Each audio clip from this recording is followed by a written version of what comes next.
जब भी कोई व्यक्ति गौतम बुद्ध के संघ में शामिल होता था तो बुद्ध उसे सबसे पहले शांत रहने के लिए कहते थे। ध्यान की अवस्था में जाने से पहले उस भिक्षु को शांत रहना सिखाया जाता था।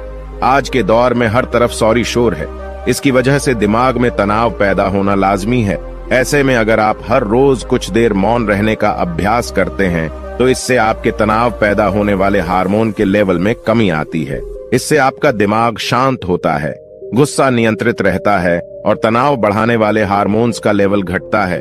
आज के इस वीडियो में हम जानेंगे कि किन मौकों पर हमें शांत रहना है और किन मौकों पर हमें बोलना है और शांत रहने से हमारे अंदर क्या बदलाव आ सकता है। दोस्तों, संध्या काल का समय था। गुरु अपने सभी शिष्यों को बुलाते हैं और कहते हैं, कल सुबह सब लोग नदी में स्नान करने के बाद तुरंत हमारी कुटिया के सामने उपस्थित हो जाना।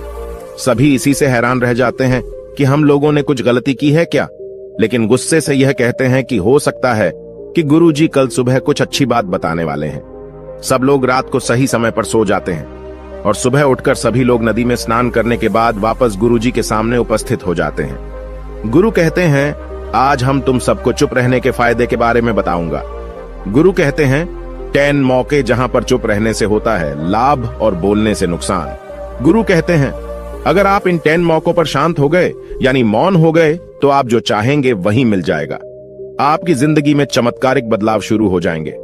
जरूरत से ज्यादा बोलना या चुप रहना दोनों ही अच्छी बात नहीं है। जैसे जरूरत से ज्यादा बारिश हो जाना या फिर धूप दोनों ही दिक्कत देती है, उसी तरह अनावश्यक बोलने से भी काफी नुकसान होता है। गुरु कहते हैं कि पहला ऐसा मौका जहां पर व्यक्ति को चुप रहना चाहिए, बिना तथ्य के ना बोले। गुरु ने कहा, अगर आपके पास कोई तथ्य नहीं है तो वहां चुप रहने में ही भलाई है। चुप बैठने से दिमाग में नई कोशिकाओं का निर्माण होता है और इससे ज्ञान की वृद्धि होती है। बोलने में भलाई वही है जहां आपको किसी चीज के बारे में पूरा ज्ञान हो। अगर आप बिना तथ्य के कहीं बोलते हैं या फिर बेवजह बोलते हैं तो आपका वहां मजाक भी बन सकता है। अगर आपके पास पर्याप्त जानकारी नहीं है, ऐसी जगह पर बोलने से आपका मजाक तो बनी रहेगी, साथ ही साथ लोगों का भरोसा भी आपसे उठने लगेगा। इसलिए ऐसी जगह पर शांत रहो जहां तुम्हें पता ना हो कि क्या बोलना है क्या नहीं। कई बार कुछ लोग ऐसे होते हैं जो हर जगह अपनी उपस्थिति बताने लगते हैं। उन्हें पता नहीं होता है कि हमें क्या बोलना है, लेकिन फिर भी बोलते जाते हैं और फिर बाद में दूसरे लोग उनके जाने के बाद उनका मजाक उड़ाते हैं। जब तक आपको उस तथ्य के बारे में अच्छा ज्ञान नहीं है, उसके बारे में पता नहीं है, तो वहां चुप रहना ही ज्यादा समझदारी है। गुरु ने कहा, दूसरा ऐसा मौका जहां पर व्यक्ति को चुप रहना चाहिए। शब्दों से न पहुंचे ठेस। अगर आपके शब्द किसी को मानसिक ठेस पहुंचा रहे हैं तो वहां चुप हो जाना चाहिए। कमजोर व्यक्ति के बारे में कुछ भी बोलकर आप महान नहीं बन सकते हैं। महान आप किसी कमजोर का साथ देने में बनेंगे। कई बार होता है कुछ लोग अपने से छोटे व्यक्ति को भला बुरा कहते रहते हैं। सामने वाला इंसान तो कद से आपसे छोटा है, वह आपको कुछ नहीं बोलेगा, लेकिन आप उसकी नजरों में गिरते चले जाएंगे। हो सकता है कि कल वह भी आपसे पद में बड़ा हो जाए। पद में आपसे जब वह बड़ा हो जाएगा तो आज जो रवैया आपका उसके साथ है, आने वाले समय में वह भी आपके साथ वही करेगा। आप किसी को नीचा दिखाकर बड़ा नहीं बन सकते हैं। बड़ा बनना है तो अपने से छोटे लोगों का इज्जत भी करना सीखें और साथ ही साथ बड़े लोगों का भी सम्मान करना चाहिए। लोगों को लगता है कि अगर वह अकड़कर बोलेंगे और सामने वाले को नीचा गिराने की कोशिश करेंगे तो वह बड़े बन जाएंगे, तो यह उन सब की भूल है। बड़े होने की बजाय आप उनकी नजरों में गिरते चले जाएंगे। गुरु ने आगे कहा, इसलिए शिष्यों, तुम सब जब भी बोलना आदर भाव से बोलना, ताकि तुम्हारी बात लोगों को अच्छी लगे। बोलने में भाई बहन, माता पिता, मित्र इत्यादि संबोधन शब्दों का इस्तेमाल जरूर करना। इससे तुम्हारी मान प्रतिष्ठा तो बढ़ेगी ही, साथ ही साथ लोगों की नजरों में तुम समझदार व्यक्ति बनते जाओगे। गुरु ने आगे कहा, तीसरा मौका जहां पर व्यक्ति को चुप रहने में ही भलाई है। क्रोध या घृणा करने वाले लोग, जब कोई अपना या सगा संबंधी आप पर क्रोध कर रहा हो, आपका अपमान कर रहा हो, तो आपको उस वक्त चुप रहना चाहिए ताकि सामने वाले का गुब्बारा पूरी तरह से फट जाए। आप यदि सही हैं तो उसे कतई माफीनामा गए और चुप रहकर ही सही समय का इंतजार करें।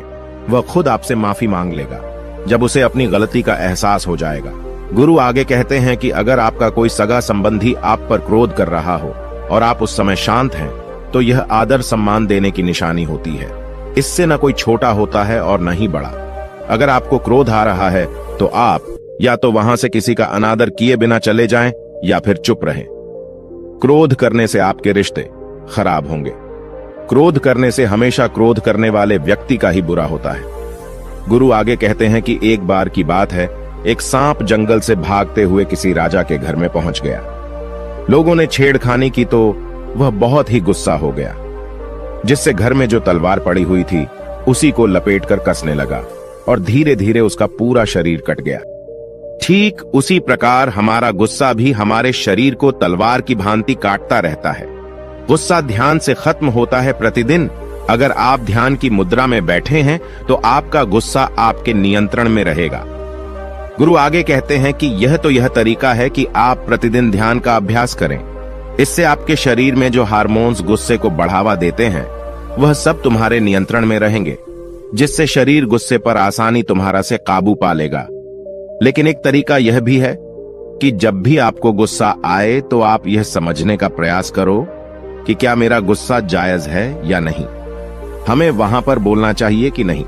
जब आप खुद इस बात का आकलन लगा पाएंगे तो आपको खुद पता चल जाएगा कि हमें गुस्सा करना चाहिए या नहीं। फिर भी आपको गुस्सा आ रहा है तो आप वहां से हटने का प्रयास करें, वहां से दूर चले जाएं। धीरे धीरे समय के साथ आपका दिमाग शांत हो जाएगा। गुरु ने कहा, चौथा ऐसा मौका जहां पर इंसान को बहुत ही समझदारी के साथ काम लेना चाहिए, वहां पर आपको चुप रहना ही चाहिए, जहां पर उस मुद्दे से आपका कोई संबंध ना हो। अगर आपका किसी मुद्दे से कोई संबंध ना हो तो वहां आपका चुप रहना बनता है। बिना किसी वजह अगर आप दूसरे के मुद्दे पर बोलेंगे तो यह आपके लिए अनिष्टकारी होगा। इसमें केवल और केवल आपका ही नुकसान है। जल्द ही आप किसी दो लोगों के बीच हो रहे विवाद में जल्दी अपनी टांग न डालें। अगर सामने वाला आपको बुला रहा है अपना झगड़ा शांत करवाने के लिए तो ही आप वहां पर जाएं। किसी की व्यक्तिगत जिंदगी में दखल अंदाजी नहीं देनी चाहिए जब तक कि वह व्यक्ति आपको नहीं बुलाता है। अपने झगड़े को शांत करवाने के लिए कुछ लोग फालतू में दूसरे के विवाद में कूद पड़ते हैं। इससे उनके मान सम्मान मर्यादा पर लोग उंगली उठाने लगते हैं। गुरु कहते हैं कि 10 मौकों में 5वां ऐसा मौका जहां पर व्यक्ति को बहुत ही समझदारी के साथ चुप रहना चाहिए। आपके शब्दों से किसी मित्र को हानि न पहुंचे। अगर आपके शब्द सामने वाले के परिवार या मित्रों की प्रतिष्ठा के बारे में बुरी झलक दिखा रहे हैं तो आपको चुप रहना चाहिए। किसी के परिवार या फिर मित्र के बारे में बुरा बोलने से केवल आप ही बुरे बनेंगे। जो चीज आसानी से खत्म की जा सकती है उसे अपने शब्दों से बड़ा न करें। बिना चिल्लाए बात करने का प्रयास करते रहना चाहिए। अगर आप बिना चिल्लाए कोई बात नहीं कह सकते तो आपका चुप रहने में ही भलाई है। किसी पर चिल्लाने से आपके व्यवहार के बारे में पता चलता है। ज्यादा बोलने से चीजें हमेशा खराब ही होती हैं। कई बार कुछ रिश्ते ज्यादा तेज बोलने की वजह से टूट जाते हैं। इसलिए अपनी आवाज में मीठापन लाएं। आपके शब्दों से आपके दोस्त को हानि नहीं पहुंचनी चाहिए।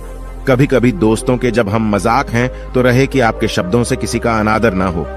मजाक को भी हमेशा शब्दों के मायने में ही रखें। जहां किसी को शब्दों से चोट लगे वहां चुप हो जाएं। ज्यादा बोलने से हमेशा नुकसान ही होता है।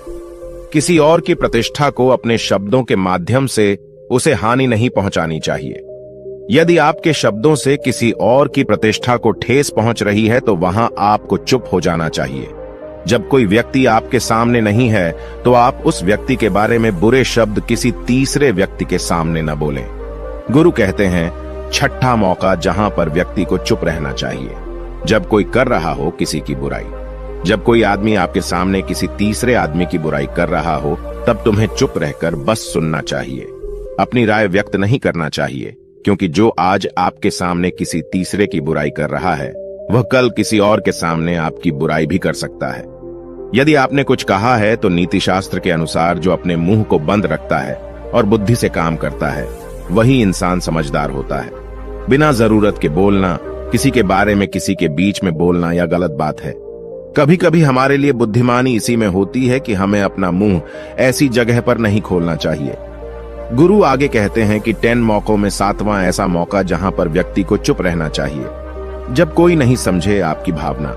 यदि आपको लग रहा है कि कोई व्यक्ति आपकी भावना, दुख या परेशानी को शब्दों में नहीं समझ रहा है, यदि आपको लग रहा है कि सामने वाला व्यक्ति आपकी भावना या दुख को या आपकी जो परेशानी है उसको वह समझ नहीं पा रहा है या समझने का प्रयास ही नहीं कर रहा है या वह आपको ध्यान से सुन ही नहीं पा रहा है, तो ऐसे व्यक्ति के सामने आप चुप ही रहें, क्योंकि ऐसे लोगों को आपकी भावना या दुख से कोई मतलब नहीं होता है।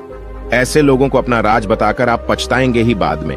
इसलिए हर किसी को अपने मन की बात नहीं बतानी चाहिए।